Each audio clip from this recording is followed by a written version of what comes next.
नमस्कार, ये आकाशवाणी शिमला है। अब आप प्रभा शर्मा से कोविड-19 पर विशेष समाचार बुलेटिन सुनिए। केंद्रीय स्वास्थ्य व परिवार कल्याण मंत्री डॉक्टर हर्षवर्धन ने कहा है कि समय से और अत्याधिक सक्रिय उपायों से देश में कोविड-19 महामारी को फैलने से रोकने में मदद मिली है। उन्होंने कहा कि कोरोना से मृत्यु दर घटकर 2.25% रह गई है। अब ज्यादातर रोगी ऐसे हैं जिनमें कोविड के लक्षण नहीं हैं। विश्व हेपेटाइटिस दिवस के अवसर पर आज दूसरी सहानुभूति ई कॉन्क्लेव में डॉक्टर हर्षवर्धन ने कहा कि मधुमेह, मोटापा, लीवर बढ़ने और जीर्ण गुर्दा रोगों से पीड़ित लोगों में कोरोना संक्रमण और मृत्यु के उच्च जोखिम के बारे में जागरूकता फैलाना महत्वपूर्ण है। उन्होंने कहा कि इस वर्ष की कॉन्क्लेव का विषय है कोविड के दौर में गुर्दा सुरक्षित रखें।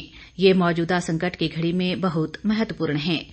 जन जागरूकता और सामुदायिक एकता पर बल देते हुए स्वास्थ्य मंत्री ने कहा कि हेपेटाइटिस वैश्विक स्वास्थ्य समस्या बन चुकी है। भारत में वायरल हेपेटाइटिस बहुत आम और गंभीर बीमारी है। उन्होंने कहा कि वायरल बी और सी हेपेटाइटिस रोगी में गुर्दे के कैंसर और जीर्ण गुर्दा रोग का जोखिम बढ़ जाता है।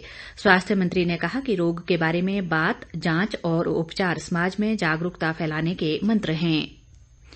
भारत ने लगातार 2 दिनों के दौरान एक ही दिन में 5 लाख से अधिक कोविड-19 परीक्षण करने का रिकॉर्ड बनाया और पिछला रिकॉर्ड बरकरार रखा है। स्वास्थ्य मंत्रालय ने कहा है कि ये रिकॉर्ड केंद्र सरकार की कोविड-19 को फैलने से रोकने के लिए परीक्षण, मामलों पर नजर रखने और उपचार की नीति पर ध्यान केंद्रित करने का परिणाम है। रविवार को भारत ने 5,15,000 से अधिक नमूनों का परीक्षण किया, जबकि कल 5,28,000 से अधिक नमूनों की जांच की गई। प्रदेश में आज अभी तक कोरोना के 12 नए मामले आए हैं। इनमें चंबा जिले में 7, बिलासपुर में 3 और शिमला में 2 मामले शामिल हैं। राज्य में अब कोरोना संक्रमण मामलों की संख्या बढ़कर 2,282 हो गई है, जिनमें से 1,029 सक्रिय मामले हैं। इसके अलावा 1,224 लोग उपचार के बाद ठीक हो गए हैं।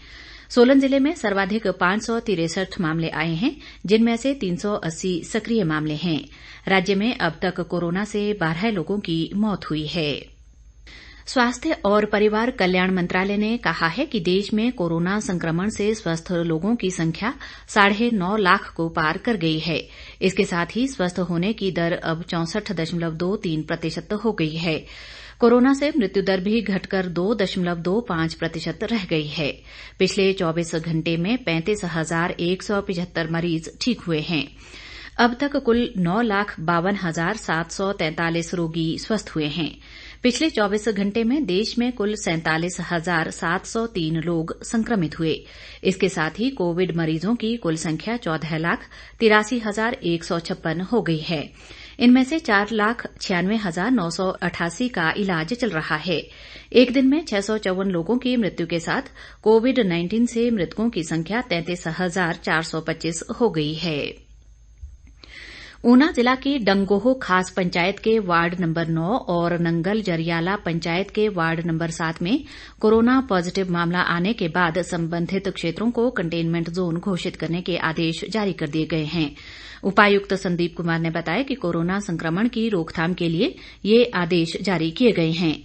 उन्होंने बताया कि कंटेनमेंट जोन घोषित किए गए क्षेत्रों में पिछले कल से तुरंत प्रभाव से आगामी आदेशों तक कर्फ्यू में ढील नहीं दी जाएगी। उधर हमीरपुर जिला के बड़सर उपमंडल की दलचेहड़ा पंचायत के वार्ड नंबर 2 और नादौन उपमंडल की सनाही पंचायत के वार्ड नंबर 4 में कोरोना संक्रमण के पॉजिटिव मामले सामने आने पर इन पंचायतों के कुछ गांवों में कंटेनमेंट जोन बनाए गए हैं। उपायुक्त हरिकेश मीणा द्वारा जारी आदेश के अनुसार इन क्षेत्रों में कर्फ्यू में दी गई छूट समाप्त कर दी गई है और लोगों को आवश्यक वस्तुओं की आपूर्ति घर द्वार पर ही की जाएगी।